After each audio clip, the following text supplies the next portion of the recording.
Hello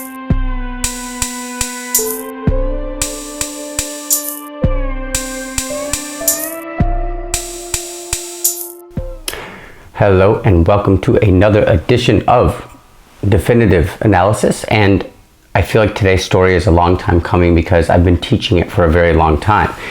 And what we have here today, everybody, is Tony and the Beetles, a sci-fi fiction story by the best, I think, who's ever done it, even though I have to read more science fiction authors like more Asimov and maybe some of these other authors that I've heard about. But I loved Philip K. Dick, and this is one of the reasons I think I love him is because of this story, Tony and the Beetles. Now, I'm going to go through this rather quickly. I'm going to be broken up into chapters, and I've just went through quickly, just kind of noting some things down on my copy so I can make sure I cover a lot of good ideas here today. A lot of symbolism in this story, a lot of allusions. So it makes the story more interesting when we can connect these things. Let's get into it. Right off the bat, we are on an alien planet. And when we look at the title, Tony and the Beetles, it sounds like a 1950s rock band, right? Maybe that was the intent, who knows? But Beetles is going to be actually the word of derision, the kind of discriminatory word used for the insect race that we have on this country, which are more formally known as the Pas-udeti. All right, then the bad word for them, kind of the slang word would be beetle, right? And we immediately start to think about all of the racist words we know for different races within our own society, right? Because it's very much on that level, even though we're dealing with aliens here. Largely, we have the more relatable context of colonialism, racism, countries where, in areas of the world where we have these divisions between people based on a history. So we think about the context that we can truly relate to, of which there are probably many, and of which Philip K. Dick probably had in mind when he wrote this particular science fiction story. We start and reddish yellow sunlight filtered through the thick quartz windows. Red is going to be a major symbol within the story. Right off the bat, you get the last name of our main character, Tony. Is a 10-year-old kid. The last name is Rossi, which I believe is Latin for red, right? So we get that color red right off the bat. And I think what it means for us is passion, anger, right? Things of that nature. You'll see this especially when we look at characters like his father, right? And the kind of anger and the pent-up frustration that we see in a character like that. Tony, which is obviously short for Anthony. I've got a good friend named Anthony. And my name, Anton, is the German, Russian kind of equivalent to Anthony, or you know, that name. What does it translate to? It translates to praiseworthy, the one who gets all the attention, the one who gets all of the praise, right? So that's an interesting name for Tony, a kid who is part of this kind of colonialist group who has occupied another planet, right? This idea of being the praised one. Interesting name to have. He gets up in the morning, we recognize, and I think Philip K. Dick does this in a good way, just where he is, the unfamiliar setting, right? We are in this very compact housing unit on a very kind of dry planet. You got to gear up before you can go outside, and Tony's doing all these things. Now he does stop by to have some breakfast with his family, his mom and dad. And his dad's listening to all of the ongoing news about the war that's taking place between humans, Earth people, and this Pas-udeti race, right? And it's happening on other planets too. It's not just this planet. In fact, this planet that they're on technically never gets a name. We do get the name of the big Pas city on this planet, Karnet, but we never find out the name of the actual planet. But there are many other planets, right, that are alluded to here. Now, the dad is angry, all right? Because of what he's listening on the radio, he's getting updates on the war, and it sounds like it's not going as smoothly for Terran forces, which means like terrestrial from Earth. That's humans, not going so great. Tony takes gets some food here, and he gets an ersatz grapefruit. Ersatz means substitute, and that would make sense because he can't get the real thing on this planet. Everything is a stand-in for what it really is on Earth, right? Because no one can come out this far and make these kinds of deliveries and have this kind of transport. So they've had to kind of recreate the experience of Earth. And Philip K. Dick has some other books that get into that way more depth, more sophisticated ways of doing that, and it's brilliant, right? But the idea is, it is the dilemma. Once we are far removed from planet Earth, we no longer can have these experiences authentically, what it means to be on this planet, the things we enjoy, the things we survive on, maybe even take for granted. How are we going to feel connected to this identity, right? Our homeland, as we get further and further away. Probably something, we talk about Mars colonization, probably something they're going to have to think about there. Tony wants to go into Karnet. It's the big city where all the Pas-udeti live, and he wants to work on his model spaceport. That's going to be maybe one of the biggest symbols in the entire text, the model spaceport. Because what is a spaceport? Some of us, I've played games like, what is it? No Man's Sky, space games. Spaceports are places, and you see this in Star Wars to some degree. Spaceports are places where multiple different races, or alien races, if that's in this context, come together to unite, to try to figure out common bonds, to share things about themselves or goods, who knows, right? But it's this place of interaction, and that's a major symbol for the text. And he's working on this with a few of his Pas friends, right? That he knows. His dad doesn't like hearing this, right? And after getting upset about what's going on with Terran forces versus Pas forces, the dad, with a savage snarl, hits the radio after it's kind of giving him this kind of precarious news about Terran forces. He smacks it, right? And the snarl and the savage is going to remind us of this idea of being uncivilized, right? Remember, Terran civilization, and I think they call it that, is supposed to be a civilization. But if we're seeing words like savage and snarl, it reminds us of our animal kind of characteristics, our animalistic characteristics, and that is not a civilized thing at all. In fact, it could be based on something, another aspect of ourselves that we have to identify with. Maybe the color red, maybe the color anger, maybe the color resentment and fury, right? And all the things that can stem from that. But you see it in the father early on here, all right? And we also see the first use of the word Beetles as a term of derision, right? Speaking ill about the Pas-udeti and using this negatively charged term, Beetles. Now, it should be familiar to us. We know of all the racially charged negative words that people use when they are expressing their anger and, displeasure and just negative feelings in general toward other races. We know what those words are. No point kind of mentioning them here. So just know, for us, it's those words, right? For them, it's going to be these terms, Beetles, and maybe there's another word down the road here, as we'll see. The mother's name is Leia. Leia, just like Princess Leia from Star Wars, the name, I think, is chosen very deliberately. Leia means weary, to be tired, right, and exhausted. And that's exactly what she seems to be here as she listens to the war report, listens to her husband get upset. She seems to be tired of it all, rather complacent. Not much that she can really do except kind of try to calm people down a little bit. Seems to be the role she plays. Okay, and Star Wars, it makes sense. Leia, I think, is trying to be a bit more diplomatic in the beginning of everything, especially the earlier films, right, the earlier storylines, trying to stop the very aggressive empire from kind of moving forward. Tony, now this is a major part of the story. He says, don't say beetle. Speaks up to his dad. He talks back to his dad. They are Pas-udeti. He reminds him of the formal name of this civilization, this people, or not this people, this bug race, right? The formal name. It comes from Betelgeuse, which is one of the constellations, I think one of the more adjacent constellations out there in the sky. Another constellation that will be referenced here is Orion. Orion being the hunter, I think one of the more prominent constellations in the sky. So Betelgeuse also comes from the Arabian word, an Arabian word we invented ourselves. So it's an Arabian word.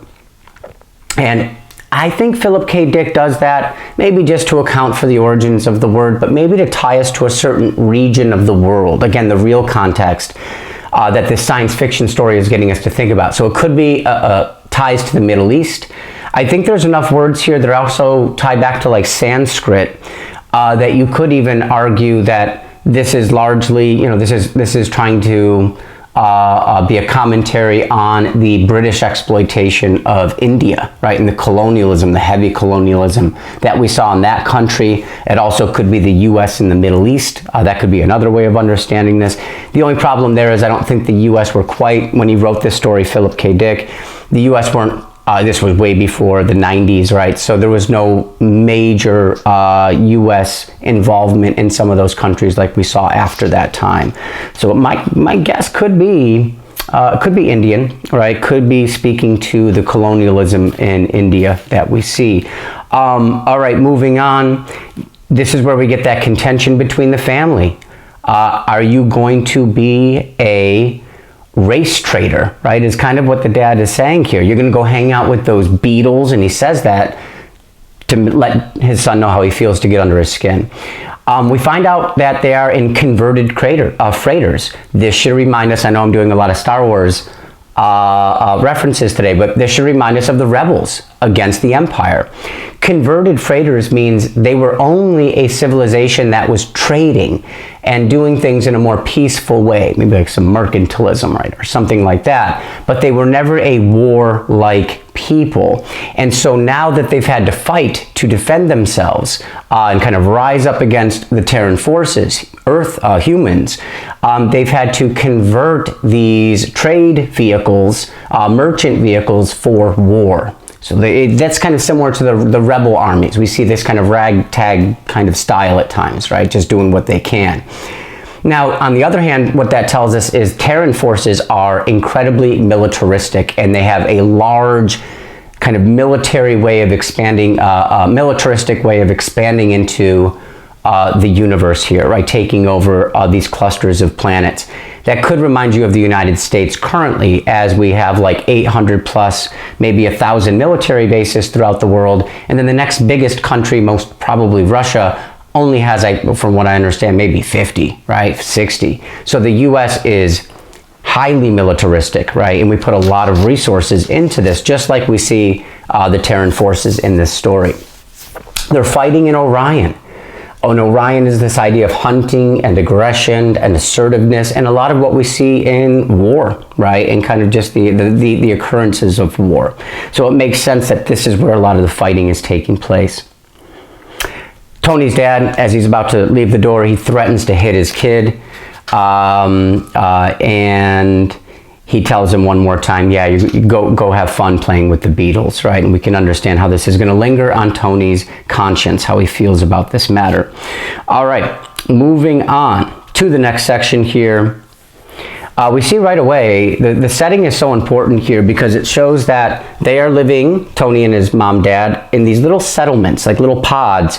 And then right beyond that is ore refining installations. So that's basically what they're extracting, what they are exploiting from this country. It's resources. Colonialism can exploit resources. It can exploit people. It can exploit both simultaneously. Here it's definitely exploiting the resources, and these homes are there, these families are living here to essentially help with that whole process, right? And so in a way, they are this kind of protected group working on this planet. You can find a lot of real life context to this throughout the world. Moving on. Tony unconsciously slipping into the Pas dialect. You could call this code switching. He speaks, let's say, English, what the Earth people are speaking, and he also speaks the Pas-udeti dialect. So he speaks both languages, which means he can linger within both worlds here and gain from both, right? So that's an interesting kind of paradox for Tony. He exists in both of these worlds. He's traveling with his EEP, all right, which is a highly kind of technologically advanced robot, AI, that he essentially travels with. Everything that Tony learned about Earth, because he's far removed from it, has been through videotape. So for us, it would be like YouTube clips or something, right? But it is, I'll just say, propaganda or propagandized. The information we get, how do we really know what it's like if we can't go there ourselves and we weren't really raised there and have those experiences? We're getting everything from a screen, and we can really ask ourselves the serious question, how much do we get from a screen in terms of feelings about our country, feelings about this land, the society that we belong to? How much of that just comes through a screen, right? And kind of stuff that we just eat, consume, information that's consumed. All right, very good. The biggest, let's say, the biggest food item, right, for the Pas-udeti is something called TIS, T-I-S. And what that tells us is they are a farming people, right? They are an agricultural civilization, which means they maybe never took to hunting, which may be a next step up from that, could be warfare, right? You start to turn those means onto other groups of people or bugs, whatever it might be around you. They stuck to agriculture, and maybe that speaks to their dispositions as a civilization here. He gets a ride, and he is forced to be given a ride. This is an apartheid state, so we're seeing some of this, the restrictions and the unfairness of the society. What's mentioned here is if a Pas, because they are essentially a conquered people, a colonized people, if they see a human walking, they must give them a ride if they're driving. So it's kind of this protocol. And that sounds like apartheid, right? When you have to hand over IDs when other groups of people don't have to, or you're checked upon in certain ways, or you can't go over there, but everyone else can. That's an apartheid state. And again, do we have apartheid states in the world nowadays? You can do your research. Some are obviously said to be apartheid states, right? And this is very formal accusations against these countries as well. So you can look this up for yourself. When you got to bring a human along, you're forced to bring their EEP along as well. You're forced to bring this representation of advanced technology, and that's going to probably make the Pas very bitter. That's one of the reasons they lost this conflict, right? Is that they didn't have the superior technology, and that's the way the real world works as well. You imagine the Spanish in South America with the horses, right? That's a superior war kind of resource, I guess you could say, and that's going to make it easier to conquer. And then we look at modern day examples of this with drone technology and big bombs and air force capabilities. Obviously some countries have the upper hand, and it makes it easier to conquer others. So technology has always been a game changer. In fact, countries are basically very much driven to eliminate each other's technological developments, right? So that it keeps them at a kind of level that makes things more manageable, right, for all of these superpowers. So sabotage, right? We're seeing some of this in the world just within the last week or two as well. Notably, Israel and Iran. Israel blew up some nuclear facilities in Iran. Their perspective to prevent them from developing weapons that can be used against them, but from Iran's perspective, probably no, this was nuclear stuff, nuclear facility for energy for their people. It was never going to be weaponized. So very much as a he said, she said kind of situation, but you can see we are getting in the way of this development nonetheless. Moving on, Tony starts to bring up a very touchy subject with this elderly Pas, somebody who actually we find out lived through the initial invasion and dislocation and colonization of their planet, right? So he lived through it. And what that's interesting is the trauma. We read another story after this that really got us thinking about the trauma of people living in these environments. And from now on, when I read this story, when Tony asked the question, then you were alive when this planet was taken, I never had a reason to pause there and be like, oh, okay, whatever. That's gotta hurt. When you think about what it was like, even within this fictional story or real populations throughout the world, to have to be invaded and kicked out and taken over, that must have been a very traumatic experience. Not that we find out too much about it in the context of this little short story, but that must have been very difficult. And Tony for better or for worse, wants to get into these conversations. For worse, because it's going to make people feel uneasy and maybe even angry, thinking about that trauma. On the other hand, notice Tony is away from his father. He's away from the radio, and he's actually talking to the Pas themselves and trying to understand, right, this dilemma, these changing perspectives, the history, right? That's part of all this. We get a little bit of information about the Pas civilization. It seems to have like technologically advanced, and then it kind of hit a plateau, and that was it, right? Kind of sounds like people, you know, kind of the general humanity that we can all relate to here on Earth. Yeah, certain technology seems to keep going, but maybe we've stagnated. You could probably do a research paper on that, right? How much have we stagnated? And what are the kind of markers for that? One thing, though, that's important to note here at the end is they had advanced medicine. So yeah, they don't have advanced weaponry like, say, Earth. We find out Earth destroys itself with bombs of all kinds of nature, right? That can just destroy the Earth. We have many of those things. We have many countries, right, who harbor those capabilities. This civilization, the Pas, they had advanced medicine, which means they stand for healing on a very kind of general symbolic level. They stand for healing. Earth people stand for war. Earth stands for the spear.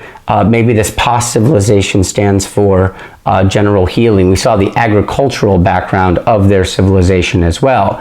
What else do they have that makes them very relatable for people like us? They have art forms. They have a vague religion. So all of these staples of a humanity that we respect, right, that we give full allowance to, well, guess what? The Pas have it too, and yet they're treated in this substandard second-class way, right, which is kind of an apartheid state, this colonialism that is ongoing in a kind of permanent system, a permanent paradigm within a country, right, within a region.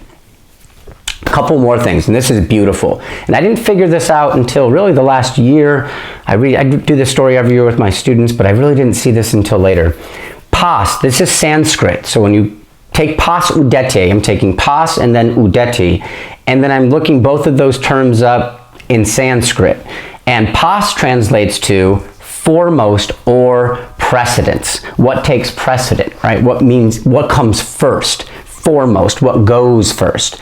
And remember, that is a beautiful contrast to what? Tony's name, which is praiseworthy.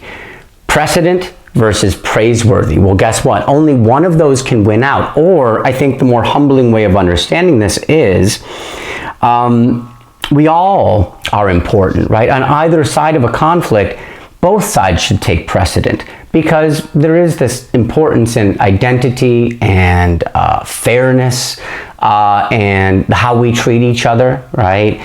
So I think you can see it's kind of rising on both sides. You got a praiseworthy one here, and then of course you have the Pas, which is foremost, taking precedent. Which one will kind of win out here?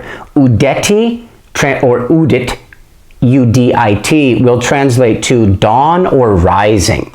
So perfectly done by Philip K. Dick, as we'll see imagery later of Tony's Pas friends as they kind of start to turn against him. They rise up just like a new dawn, right, for a new day, as the Pas have this kind of force that can finally rival the Terran Confederation, right? This kind of civilization that has taken them over hundreds of years ago. So beautiful the way he takes that name and creates such power and entitlement to that name, when clearly at this point in the story we see that they are just the conquered, right? They are the ones who have been taken over. All right, very good, very good. It gets a little bit too much. The driver, the elderly Pas, gets mad and kicks Tony out. All right, but luckily Tony's pretty much at Karnet, and he starts to walk into the city. And we get more imagery, and the imagery when we see Karnet is very important. And I'll just skip to the most important part. People are milling around, they're going to and fro. I bet you people are going into Starbucks, right? They're doing whatever. And the children are on the streets, and guess what, people? They are laughing and they are shouting, and their sounds of their voices blended with the low hum of the city. Beautiful, great scenery, and the children are all that matter. There's that universal truth. We see that what we cherish, don't forget, The end of this story, not to say too much about the end, but Tony's life will be endangered. And then we'll see a real concern from the father because you care for your kids. They are the next generation. Son and son. S-U-N-S-O-N. It is what returns the next day or the next generation, right? It is that reliability. So we need our children, right? It is what the future is based on. And they are happy, they are laughing. It reminds us of the humanity that is kind of shared with the Pas. We see them as so different from ourselves, and this could be said of real conflicts in the world. We demonize each other. But then we see them right here, and only Tony can see this. Notice the dad's not seeing this. He's not coming into Karnet. His mom's not coming. It's just Tony who can witness this, living in this kind of harmonious way. And we can see their humanity. Or should I say, their buganity or something. I'm not sure what the term would be. But the dignity, right? And the hope and the joy and the beauty that this race of bugs has for themselves. Then he starts talking to a young female Pas. And I want to point this motif out for the first time. It's kind of this important diction. She says, going in, a sharp Pas-udeti voice. Sharp.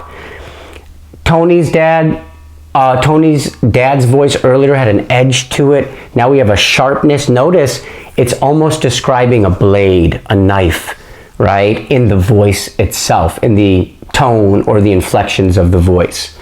So we're taking the voice, but we're almost giving us ourselves a sense of real action, right? Real violence, edge, sharp. So I just want to point that out. You'll see that repeated.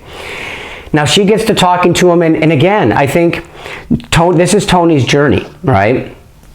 It takes him away from his father and the propaganda of the radio to learn on his own from the Pas themselves. So even when this seems a bit threatening, I think it's all this learning experience for Tony beyond the gates, right? And really immersing himself with the Pas, but also finding out how they truly feel at the same time.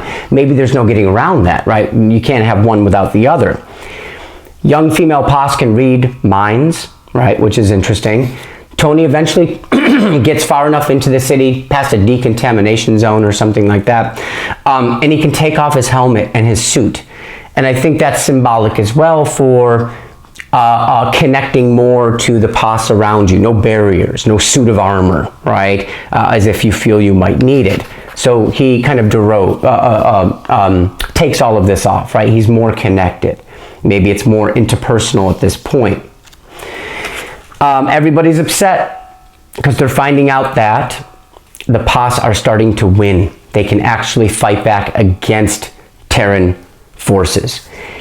Tony's here to work on the spaceport. Remember how symbolic that is. Here we see the Pas being bolstered by these new victories, taking them more into this state of division. We're going to beat you. We're going to defeat you. Earth already feeling like that. Earth being the kind of conquerors in the first place, never having any warm regard toward anyone in the first place, right? And the spaceport is the opposite of that. But guess what? With this new tension in the air, the spaceport will not be created. Next up, Tony wishes he was a telepath, but that's very ironic because if he could read Pas's minds, he would not be very happy to know their inner thoughts. Part of an apartheid state might be, I can't speak my mind against the oppression and the injustice. I keep it to myself. We already live in these very, harsh, let's say even kind of disciplined environments. We know what we can do, what we can't, what we can say, what we can't say. I just won't say it. So that's an interesting one. If he really knew what they wanted to tell him, he'd probably be shocked. And he might know by the end of the story. I think that could even be a little bit of foreshadowing for us, right? That's when we find out that Earth is overcrowded and it's essentially destroyed itself with bombs and whatnot as well, right? So they are a warlike people to the point where it's caused this earthly catastrophe, and now everybody's had to essentially emigrate, right, and move out. That reminds us really quickly of Europe. And the overpopulation, the overuse of land there would essentially, this kind of emergency situation that sends them outward looking for new land and resources. And that's what leads to, Columbus and the whole voyage there. So it reminds you of kind of Europe's situation. They use everything up to the point of having to go and seek new opportunities. All right. The female Pas leaves him with the consideration that maybe you're not going to get that spaceport done, and that could be a little foreshadowing. All right. Tony catches up to his friends at a Hengalo tree, and it's funny because I did some art, and I'll probably post it. I'll find a way to post it with the YouTube video.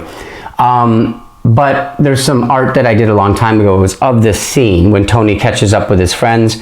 And I think the Hengalo tree, while making for some really interesting imaginative kind of imagery, also gives this idea of the roots of the Pas-udeti as an indigenous population, right? This is their planet, this is where they come from, not like the colonialists who have come from elsewhere, based on what we just mentioned a moment ago, kind of destroyed their own planet, and taken over. So I think the Hengalo tree, especially as he finds his friends there, it's in the heart of Karnet, it sounds like, right? And it represents the roots, right? How long they've been there, right? Their attachment to this place. Now, some beautiful extended, kind of an extended metaphor, small extended metaphor we get is the shells of the young Pas-udeti, which are said to be, I'll just read this, their shells had not hardened and had not turned dark and opaque like horn. So they're still kind of translucent, they're lightweight, and to be quick with this is going to be a metaphor for the idea of racism. And antagonistic feelings that we feel toward other groups of people in our lives. Which is to say that as kids, and I know this, I have an 8 and a 6-year-old, and they don't understand racism. Like, that doesn't come until, I don't know what age, maybe in your teens or something. But that's a learned kind of division, right, that we have within our society. You learn that stuff. And so the shells not being very hardened, heavy, just means that that load, that burden of racism, that burden of thought is not weighing them down.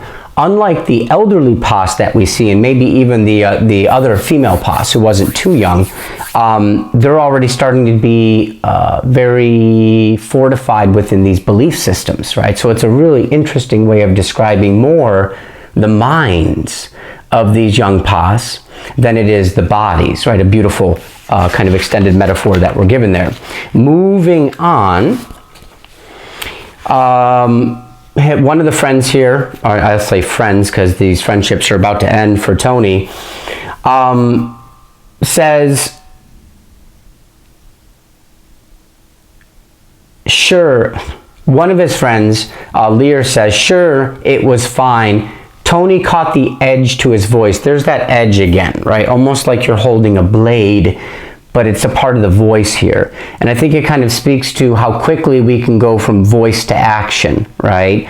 Aggressive words to aggressive actions here. It can actually become a blade in our hands. But we'll see if that kind of, comes true. Tony says the colonization happened and taking over this planet, he says, it happened 100 years ago. It's not my fault. And I think that's kind of an interesting question we can pose to a lot of people in America, which is, when it comes to some of the major issues like genocide of Native Americans, racism against African Americans, slavery, the slave state we had here.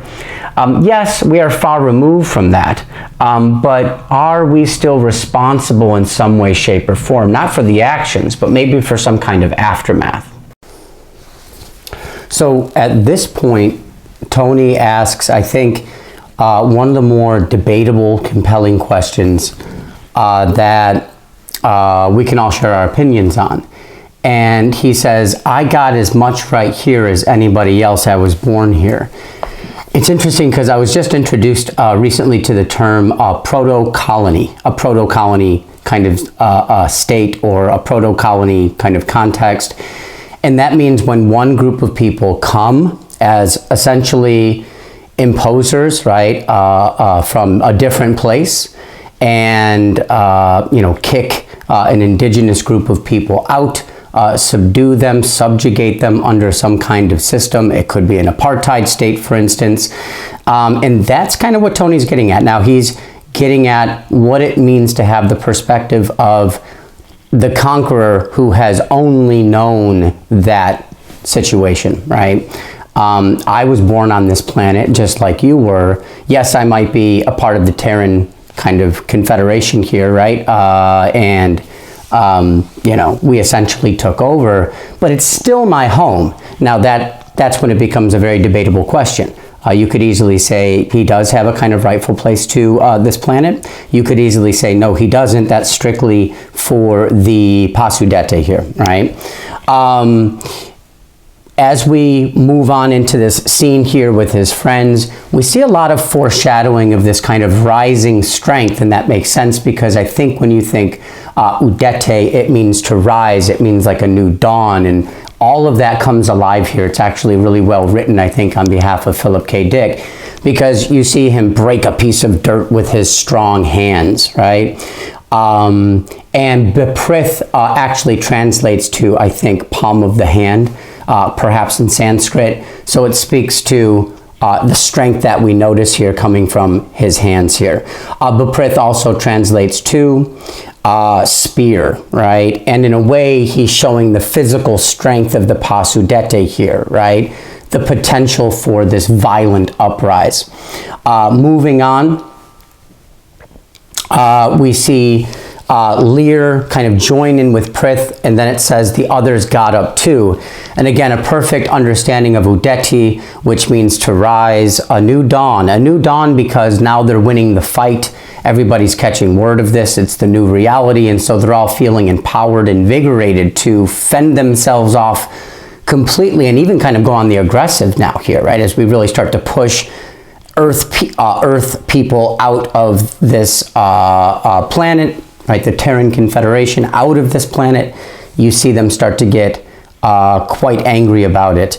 Now, this is where Tony experiences racial discrimination. Well, not racial, but whatever it might be here, this kind of xenophobia.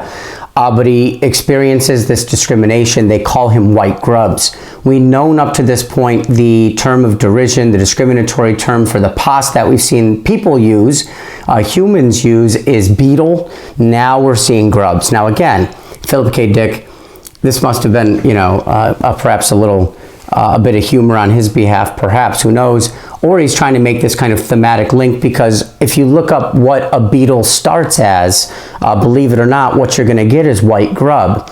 Now, why would Philip K. Dick kind of use beetle and grubs and really kind of link these discriminatory terms into one? Maybe he's trying to show that we're actually not that much different. Easy to understand that as people, right? We are all one species, right? We are all connected. We are all brothers and sisters.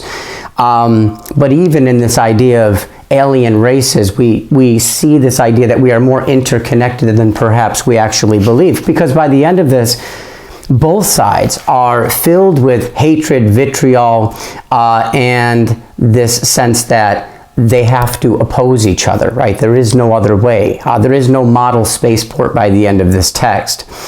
After Tony hears them call him white grub, it's like he gets a different mind state. He starts to see this very us versus them mentality, starts to build. He starts to really see the difference in their physicality compared to his own. He's really focused on those external features, right, which maybe is taking away from more of an internal understanding of who we are, right, and the connections we truly have. The EEP through all of this symbol of technological superiority, is calm. It says blank and confident.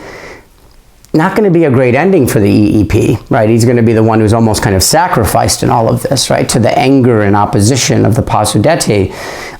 However, blank and confident, that would probably be oxymoronic, I would imagine, right? Confident is one thing. Blank, I don't really think that goes well with this sense of confidence. So it's this strange kind of thing we're left with the EEP. And then Beprith comes back and kind of holds his claws and arms behind his back, right?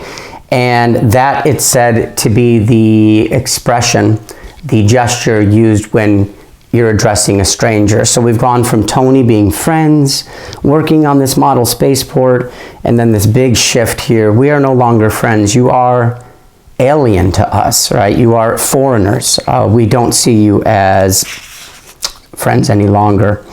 And he even takes a long stick of tis, right, rolled up tis, and he puts it in his mouth like a cigarette, like a cigar, like a pipe, right, whatever it could be, things that human beings, of course, have been doing for hundreds and hundreds of years. But notice what he's doing here is he's emulating the elderly class, right, the older class, just like that Pas who gave Tony a ride into Karnet was smoking as well, right? Kind of hardened in his attitudes, and Beprith might be on his way to that, which is a sad theme, I think, right? That we're all on this trajectory to be just like the adults we're surrounded by, who are always plagued by and burdened by a kind of racism and opposition to others.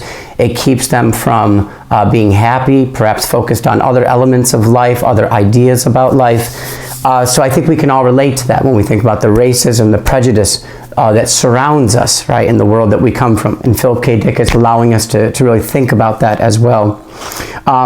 We see this hatred on both sides of the conflict, right?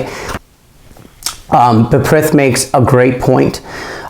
He says, you know, what do you expect people to do when their back's up against the wall? They're going to start to push back. And I think it's many authors, including John Steinbeck, socialist kind of messages here, when workers, poor people, working people are pushed back so much, right? In this case, it's a colonized group of people. Could be India, right? In the context of British colonialism in India.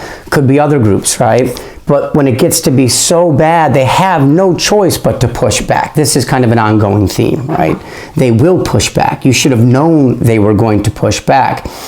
But Beprith cuts him off, right? Cuts Tony off.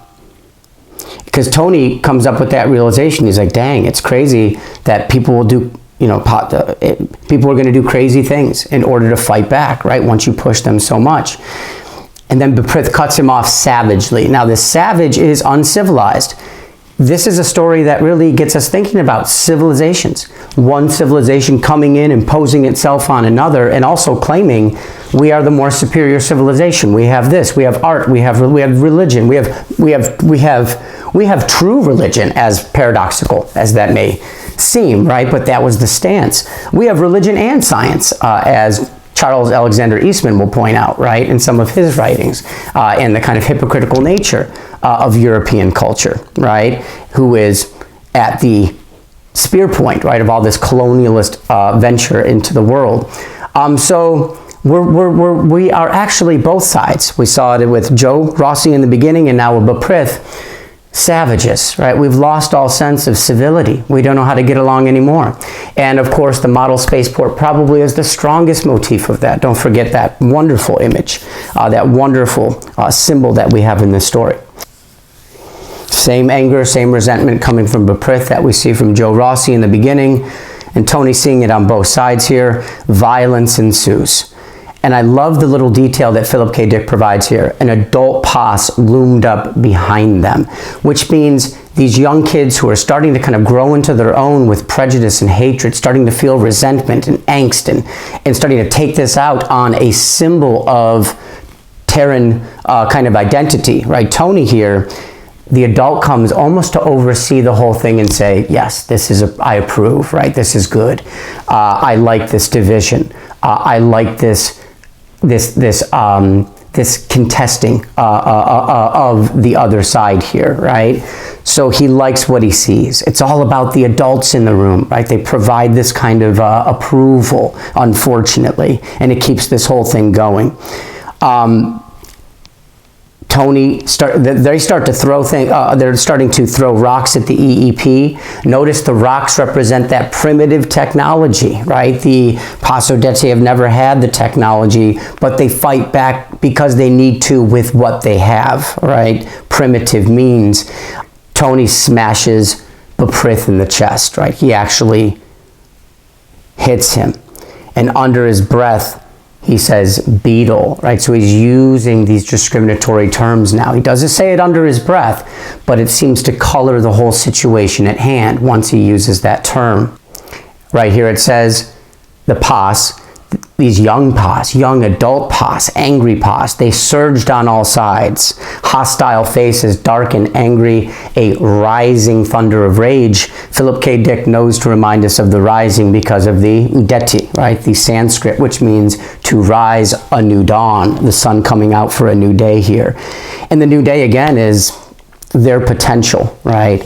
And their anger, their resentment. It's hard to imagine not having resentment after hundreds of years, perhaps, right, of this kind of treatment under colonial systems.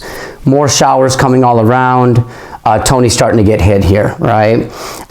The EEP threw its heat beam on. Here we have the motif of heat. That should be a real direct link to Rossi, which means red, right? Anything hot in this story usually represents anger. That red color could represent, I think, passion as well, love, perhaps kind of, unbridled romance, who knows? But in this case, it's going to be anger. And we got it from the beginning with the names, the Rossi, taking us back to the Latin, the Greek, the Roman, the kind of epitome of conquest, civilizations based on conquest, which is actually, ironically, very uncivilized, right? So there's the whole kind of contradiction, right? The whole point of irony. But it's fighting back, right, in this way. EEP is just being torn to pieces, right? Make of that what you will. But it is that symbol of technology being torn to shreds.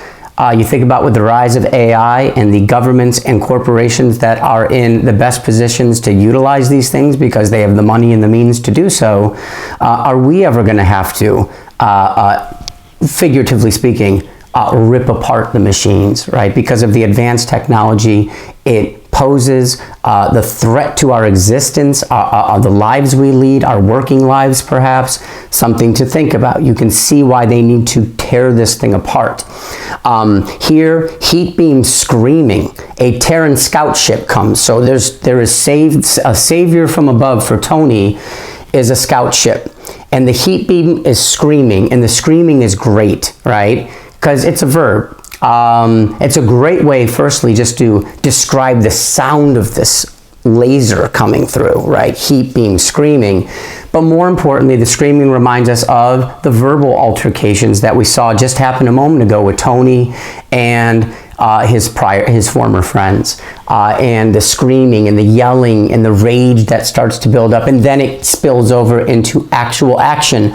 Another major text that deals with this same theme of words spilling over into actions, consequential actions, is going to be Romeo and Juliet, right? A lot of crap talking, right, going on there, and then it spills over, right? And we have very real consequences, and there's no turning back.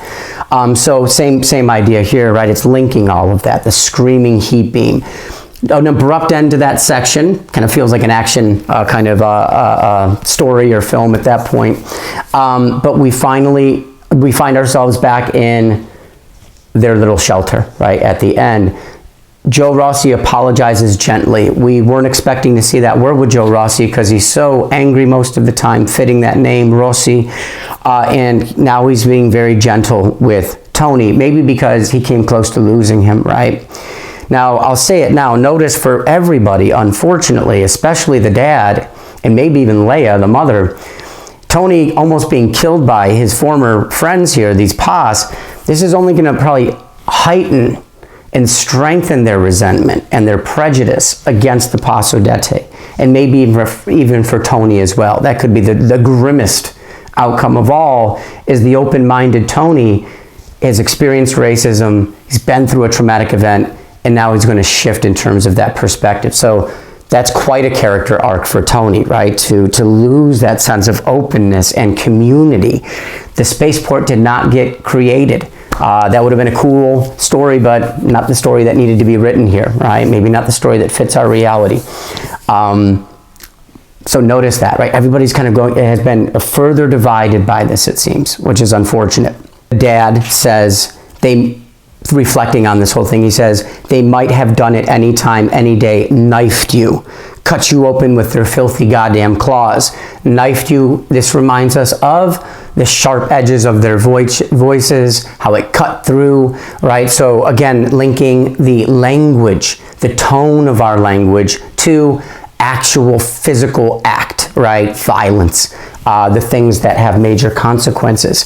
I love the way that Philip K. Dick does that throughout this story. It's a wonderful kind of, I guess you could call it an analogy, but also metaphor, but also just very precise diction that gets us to notice those connections.